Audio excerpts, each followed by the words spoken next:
United Nations, June 29. TASS. The meeting of U.S. and Russian Presidents Donald Trump and Vladimir Putin on July 16 in Helsinki will open up opportunities for more fruitful cooperation between Moscow and Washington in the UN Security Council, Russia's permanent representative to the United Nations Vasily Nebenzia told a news conference on Thursday. The news conference focused on the results of Russia's presidency in the UN Security Council in June. When asked if the atmosphere of the UN Security Council debates resembles the Cold War and whether he expects a more fruitful dialogue with the U.S. partners after the Helsinki summit, the Russian diplomat said, "What are we living through? Is it a new Cold War? It is difficult to say because we are living in a different world.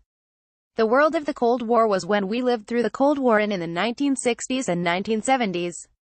The world of the Cold War was very predictable, everybody knew the limits, how to talk to a partner or to an enemy even. Now it is much more complicated because the world is becoming multipolar." Nebenzia said he would not call the current situation in the world a Cold War. "So I would not call it a Cold War. It is different kind of an adjective that we should use for what is happening now. What is happening now is of course not healthy. We hope that to a certain extent it is just a beginning and it should be followed up by a much more intense dialogue on every level, not only on presidential level," he said.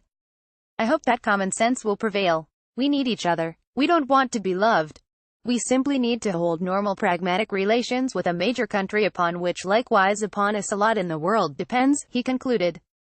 The Kremlin had said earlier that the Russia-US summit would take place in the Finnish capital on July 16. Washington confirmed the date for the summit and its venue. Putin and Trump held their first ever talks on the sidelines of the G20 summit in Hamburg on July 7, 2017.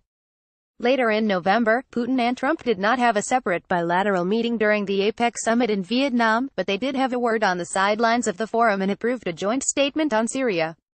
For nearly 18 months in office as U.S. President, Trump has talked to Putin several times by phone.